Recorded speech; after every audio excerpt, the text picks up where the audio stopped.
Mes amis, bonjour. Merci Maurice pour votre introduction. C'est toujours un plaisir d'être de retour à Paris et je suis vraiment heureux d'avoir la chance d'être ici à Vivatech. Les événements comme celui-ci réunissent des gens de l'industrie, des start-up, comme on dit en bon français, des hauts dirigeants, des investisseurs, des étudiants et des universitaires venus de partout dans le monde. Nous sommes ici aujourd'hui pour partager nos idées et nos meilleures pratiques, conscients des nombreuses occasions qui s'offrent à nous. We are living in an exciting, constantly evolving digital world. And many Canadian workers and companies have helped get us to this point, leading the way in fields like video game development, fintech, and machine learning.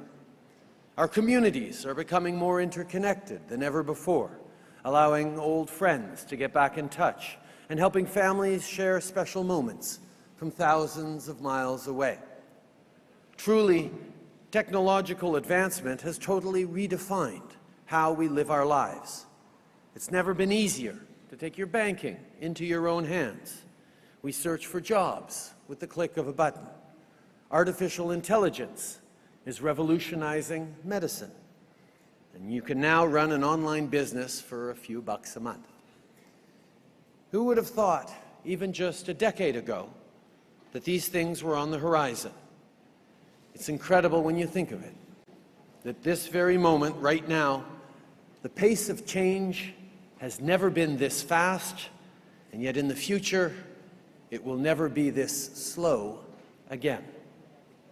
The speed at which we will continue to innovate, solve problems, and advance our societies will surprise us in a good way. The technological opportunity in front of us is enormous. That cannot be overstated. But change, and change that happens quickly, comes with risks, too. What we're seeing now is a digital sphere that's turned into the Wild West. And it's because we, as governments and as industry leaders, haven't made it enough of a real priority. But we have to pay attention to what's happening. The very character of our countries is on the line. Vous savez, il y a 2 ans, les Canadiens ont célébré le 150e anniversaire de notre Confédération. Et au cours de ces 150 dernières années, nous avons établi une série de normes qui régissent notre vie quotidienne et la façon dont on interagit les uns avec les autres. Des normes qui reflètent les valeurs qui sont au cœur de notre société canadienne. Des valeurs d'ouverture, de respect, de compassion, la poursuite d'égalité, d'opportunité et de justice. Aujourd'hui, la réalité, c'est que le fossé entre le monde virtuel et le monde réel a disparu. Et maintenant, on doit veiller à ce que ces normes et ces valeurs ne disparaissent pas, elles aussi. When 51 people were gunned down at a mosque in New Zealand and the attacker streamed it live, it wasn't a wake-up call, it was the last straw. For government leaders, for tech companies like yours, and for citizens around the world. The usual response when these tragedies strike is to offer thoughts and prayers, to say the right words at the right time, but not actually do anything. Well, some people say that in the wake of an attack like that, we shouldn't be talking about policy. Save it for another time, they say, when the dust has settled and the emotions aren't as raw. Well, I believe that when 51 people are murdered and the whole world can watch it in real time, well, that's exactly the time to talk about policy.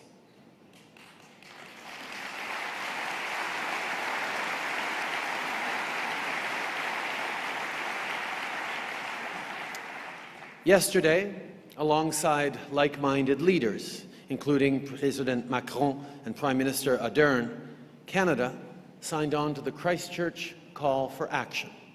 We're ready to work with the private sector, including and especially the people in this room, to eradicate terrorist and violent extremist content online once and for all.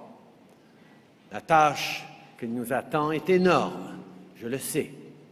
Mais opter pour le contraire, c'est-à-dire de ne rien faire, serait inacceptable. Les plateformes, en particulier, ont la responsabilité fondamentale de veiller à ce que la technologie qu'elles offrent au reste du monde ne soit pas utilisée pour répandre les discours haineux ou diffuser des gestes de violence. Et lorsque les algorithmes de certaines plateformes permettent ou même favorisent la propagation de contenus odieux, quelque chose doit changer.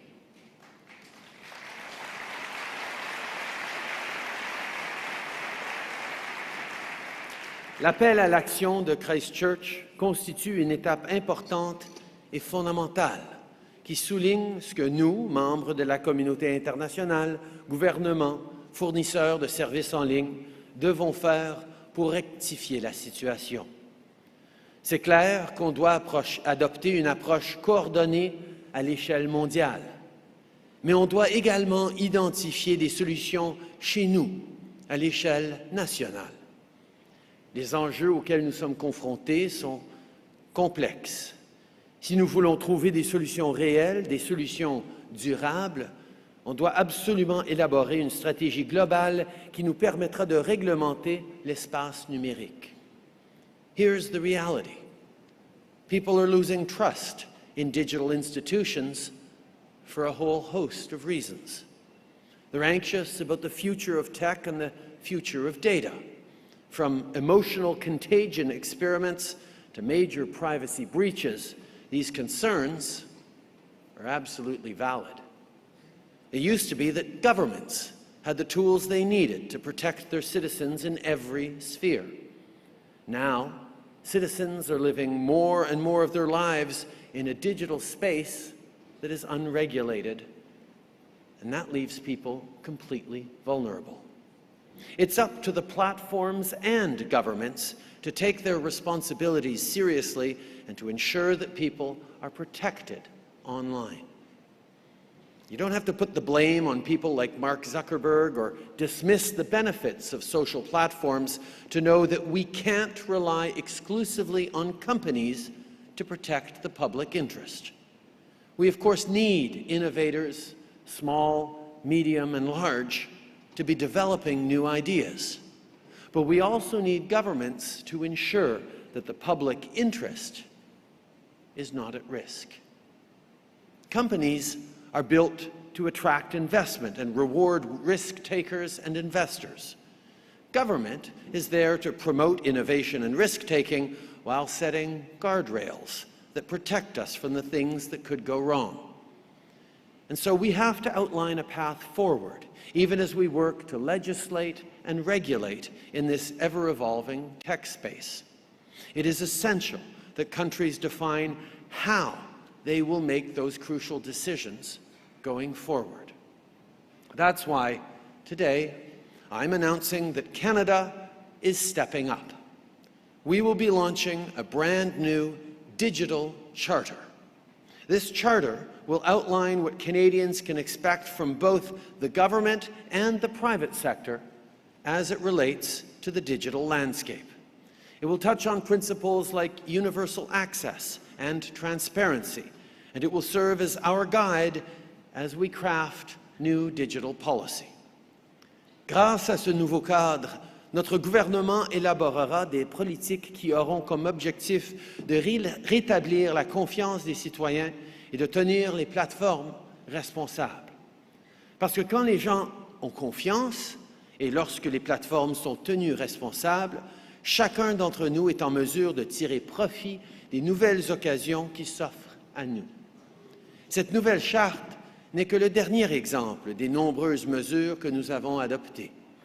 Lorsqu'on parle de rétablir la confiance des citoyens à l'égard des technologies, notre gouvernement a déjà identifié des problèmes et mis en place des solutions. Le Canada est véritablement un chef de file à ce chapitre. Et on a fait preuve de leadership en ayant des conversations honnêtes avec les Canadiens et avec les grandes plateformes sur des questions comme les discours haineux, la désinformation et l'ingérence électorale. Hate and extremism are thriving online. I don't think anyone here would dispute that. Thanks to the anonymity of the internet, people can bully, harass, and intimidate nearly anyone who has a Twitter account. We're seeing more and more public figures and everyday citizens choosing to step away from social media accounts, silencing their own voices because the rhetoric has gotten so toxic. And who can blame them? It's commentary we wouldn't tolerate on our streets or in our public spaces.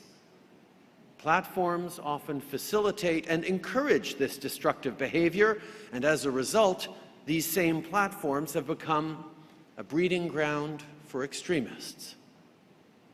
With the power of the internet and through lack of proper oversight, the hateful can champion their views and incite violence from behind a computer screen and without consequence.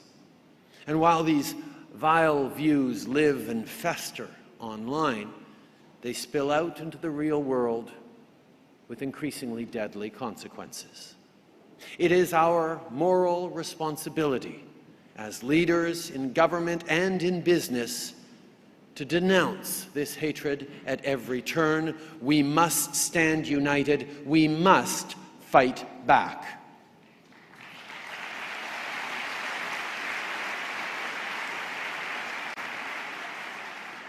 Au Canada, nous n'avons ménagé aucun effort. Nous avons travaillé avec différents partenaires et avec les grandes plateformes par l'intermédiaire du Forum mondial de lutte contre le terrorisme sur Internet pour déceler et éliminer le contenu terroriste en ligne. Nous avons mis sur pied le Centre canadien d'engagement communautaire et de prévention de la violence qui vise à mettre fin à la radicalisation qui mène à la violence. Nous avons intensifié nos enquêtes visant les groupes extrémistes et haineux, y compris les groupes néo-nazis qui prônent la suprématie blanche. En 2018, le Canada a parrainé la première résolution du Conseil des droits de l'homme des Nations unies sur la prévention et la lutte contre la violence faite aux femmes et aux filles dans les contextes numériques. Et dans le cadre de notre dernier budget, nous avons annoncé un financement destiné à la mise en œuvre d'une stratégie robuste pour combattre le racisme. Ce sont des mesures essentielles, des mesures cruciales que nous devons prendre. Mais le travail ne s'arrête pas ici. Hate speech isn't the only issue permeating the tech world. Disinformation is also eroding trust between people and platforms. Facebook is by far the single largest source of online news in Canada. Articles and graphics are shared with a click, but more and more we're seeing that the content of those articles or the numbers in those graphics are either totally false or seriously manipulated. And what's worse, they're often passed off as the real deal, tricking people who don't have time to go down the rabbit hole of verifying internet sources. In Canada, more than 6 in 10 millennials admit to falling victim to fake news. And the people who spread that fake news take advantage of the same characteristics of online platforms that allow hate and extremism to fester. The deliberate spreading of false information is undermining both social cohesion and democracy writ large. In Canada, our Minister of Health posted about the importance of getting your kids vaccinated with the tongue-in-cheek warning that vaccines cause adults. Her social media was completely overrun for 2 days with virulent comments from anti-vaxxers, trolls, and bots. This is a real problem. So in Canada, we've launched citizen resilience and digital literacy initiatives so that people can learn to identify and resist disinformation campaigns. We've also launched a review of the Broadcasting and Telecommunications Acts to ensure that they reflect the digital era we live in, both in terms of opportunities and risks. But there's always more to do, and a lot of what's left to be done falls to the companies. the platforms are failing their users, and they're failing our citizens. They have to step up in a major way to counter disinformation. And if they don't, we will hold them to account, and there will be meaningful financial consequences. L'ingérence électorale est liée à ce problème de confiance et à la propagation de fausses nouvelles. Je ne surprendrai personne en affirmant que des acteurs étrangers mènent des campagnes de désinformation pour influencer des élections nationales.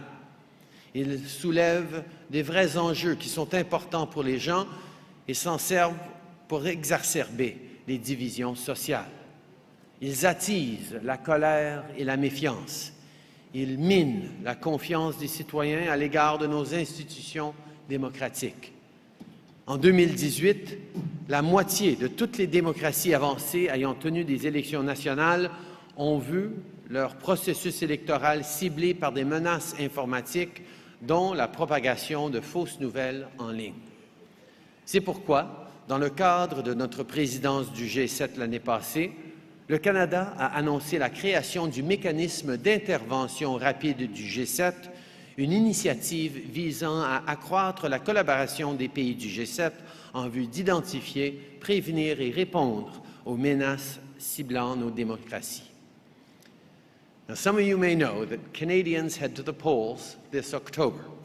And because of that, we created a new task force, bringing together our top intelligence and policing agencies to identify threats to our election and prevent foreign interference.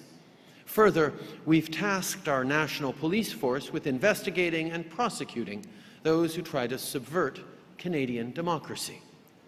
We also passed a law that bans organizations from running ads that are paid for with foreign funds. It prohibits platforms from knowingly selling election advertising to foreign entities, and we're requiring that platforms maintain a registry of ads run during an election. Canadians, and only Canadians, will choose their next government. We'll make sure of that.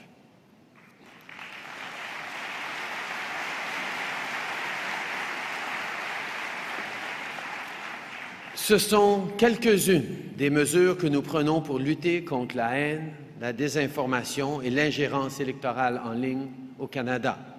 Mais la capacité d'intervention des gouvernements connaît aussi ses limites.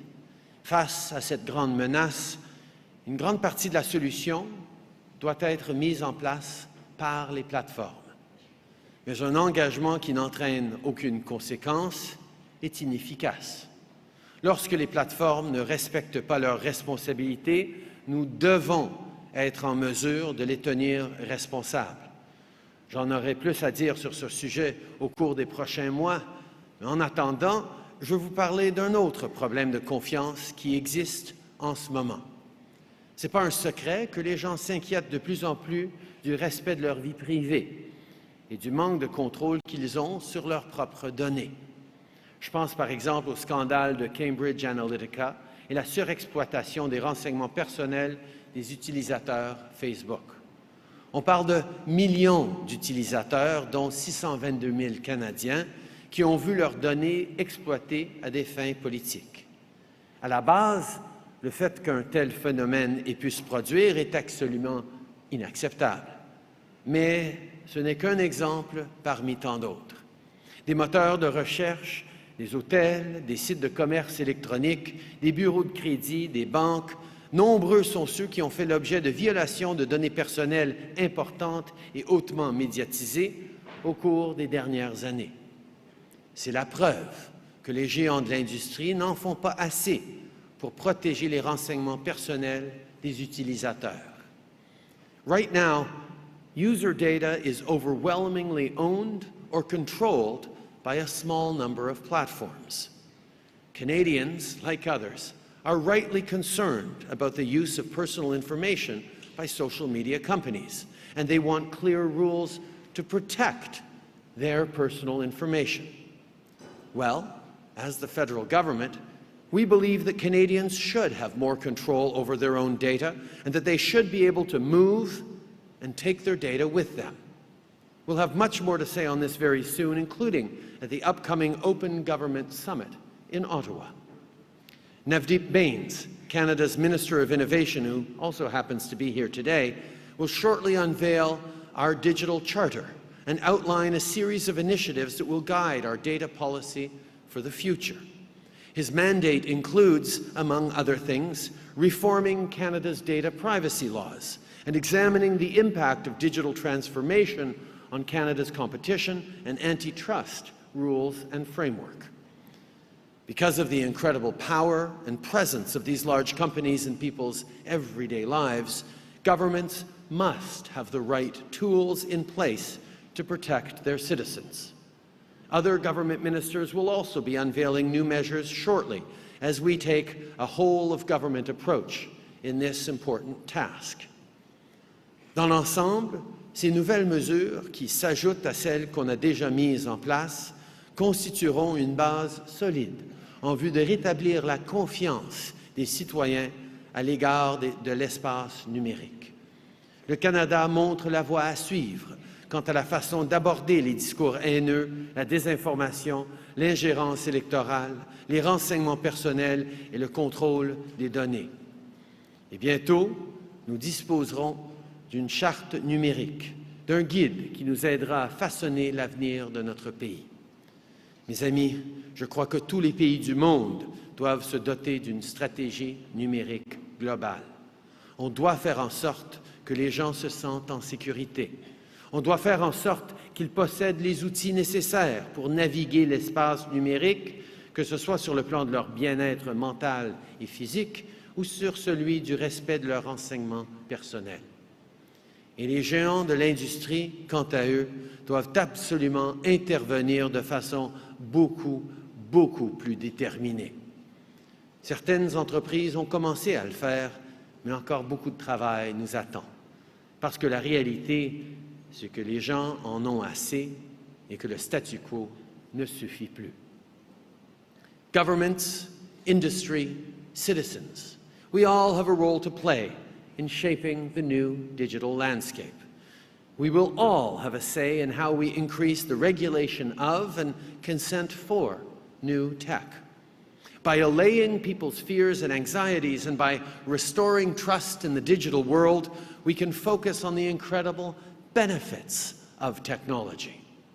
We can have better banking, more streamlined search, innovative medicine, and barrier-free business.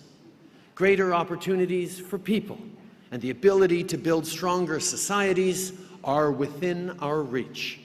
So let's move forward in the right way. In the wake of the Christchurch attack, social media helped coordinate prayer chains and vigils in communities around the world. 98% of the videos that YouTube removes for violent extremism are flagged instantly by machine learning algorithms. And after our terrible and tragic Humboldt Broncos bus crash, a GoFundMe campaign provided crucial support to grieving families. This is the true power of technology. It connects us to one another. It makes our lives better, easier, and sometimes it even gives us hope. So to all the leaders in this room, let us restore trust in the digital space. Let us put people first, and together, let's keep building a better future for all. Merci beaucoup tout le monde.